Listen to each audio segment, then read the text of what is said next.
Saúde, a asma é uma doença respiratória que atinge cerca de 20 milhões de brasileiros, de acordo com o Ministério da Saúde. É preciso ficar atento. Em alguns casos, ela pode levar a um ataque com risco de vida. Meu Deus do céu. Na coluna clínica da cidade de hoje, o médico Emanuel Ribeiro comenta o tema. Doutor Emanuel, bom dia. Então, o que provoca a asma? Bom dia, Renata, tudo bem? Tudo jóia. Bom dia, ouvintes da Rádio Cidade. A gente queria falar sobre esse tema tão importante chamado asma, né? A asma é uma doença inflamatória das vias aéreas que acomete mais de 20 milhões de brasileiros e 300 milhões de pessoas no mundo. É uma causa muito importante de incapacidade física, tá? Levando muito a faltas no trabalho, faltas na escola, já que ela acomete muito crianças. Então, cuidar dessa doença é super importante, tá? As causas da asma, Renata, na verdade, ela é indeterminada, né? Existe também um fator genético que fala muito forte em relação ao desenvolvimento da asma, mas também outras doenças inflamatórias das vias aéreas, tipo rinite, sinusite, e pessoas mais alérgicas mesmo têm uma tendência maior a desenvolver essa doença, tá? Mas a gente vê um fator genético também bem importante. Ô, doutor Emanuel, e nessa época de temperaturas mais baixas, enfim, é realmente normal ter essas crises? E tem como a gente evitar passar por essas crises? É bem normal ter mais crises agora na época de frio, porque o frio é um dos fatores de risco para desencadeamento de crises de asma, tá? Então, não só o frio, mas o pólen, né, poeira, pessoas mais alérgicas também ao clima frio têm uma tendência maior a ter crises, a fumaça, a produtos tóxicos, né, a produtos de limpeza, e às vezes pessoas também desencadeiam as crises com desenvolvimento de exercícios de mais intensidade, tá?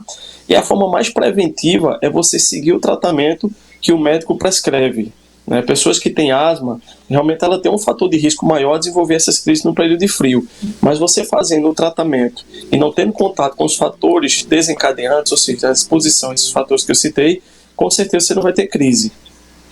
E essa medicação é para o resto da vida, é? Existem pessoas que precisam, a depender da intensidade da asma, de medicação mesmo para o resto da vida, tá? Essa medicação, na verdade, ela melhora muito a qualidade de vida do paciente, porque o paciente com asma, ele tem sintomas muito incapacitantes, como opressão no peito, falta de ar extrema, né, desconforto respiratório, principalmente no período da noite. Então, essas pessoas, elas precisam realmente de um tempo de tratamento. Muitas vezes as pessoas acabam controlando essa doença e passam mais de anos sem tomar medicações. Mas isso precisa realmente de um tratamento sério no início e depois o tratamento ele vai sendo graduado, né, de acordo com as crises que o paciente vai apresentando.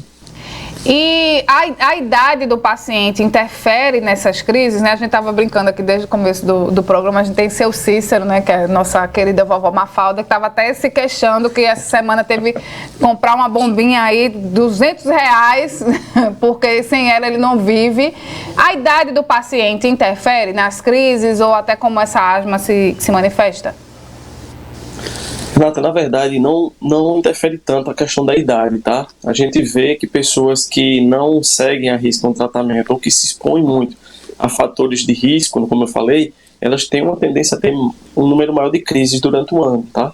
Mas se essa pessoa ela tem realmente crises esporádicas, ela precisa fazer um tratamento por um tempo e depois, geralmente, essa medicação ela é diminuída a sua dose.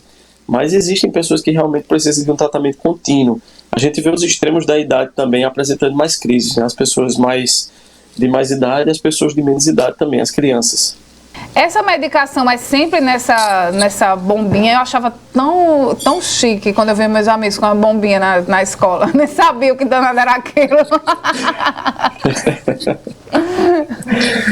Existem alguns tratamentos para asma, né? Existe a corticoterapia, que são medicações via orais mesmo, e também pode ser feita de forma inalatória, que é a famosa bombinha, e os broncodilatadores. Os broncodilatadores melhoraram muito, eles evoluíram muito. Antigamente a gente via pessoas deixando de aderir ao tratamento da asma por conta dos sintomas que as bombinhas davam, né? Os broncodilatadores aceleravam muito o coração, as pessoas ficavam com medo de ter algum problema cardíaco, mas isso aí é um efeito porque ela estimula um certo receptor adrenérgico que causa realmente esses sintomas. Mas as bombinhas ainda são muito utilizadas, mas elas foram muito refinadas, sobretudo do ponto de vista de efeito colateral.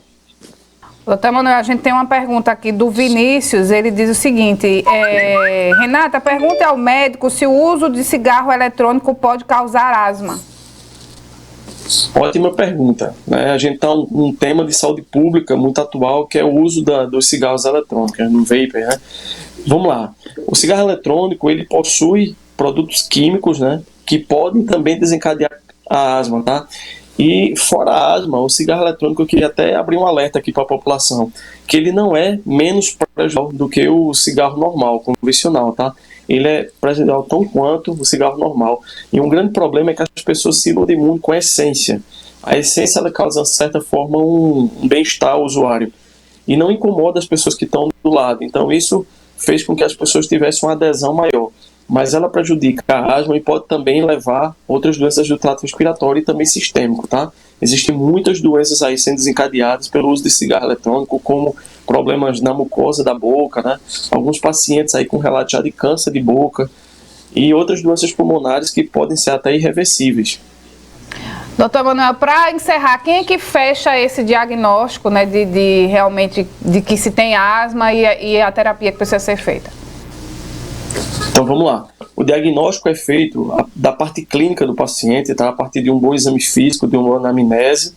E também existem 2 exames que são super importantes. O primeiro dele é a espirometria, que é a prova de função pulmonar, onde o paciente vai soprar em um aparelho e ali vai ser medida a fração de ar que ele expele na hora da respiração. Esse exame é exame padrão ouro para fechar o diagnóstico, porque a asma é uma doença que causa uma restrição da passagem de ar nas vias aéreas. Então esse exame ele vai acusar se o paciente tem ou não asma. Mas Opa, perdemos o áudio, doutor Manuel. Voltou? acho que cortou, né? Foi. Por favor, conclua. Então, além da espirometria, a gente tem que fazer também um diagnóstico clínico feito pelo pneumologista. Perfeito. Obrigada, doutor Manuel. Até semana que vem. Até mais, gente. Fiquei com Deus. Bom trabalho para todo mundo. E vamos ter saúde, gente. Nada de cigarro eletrônico, viu? Muito bem. Viu, ouvinte, Vinícius?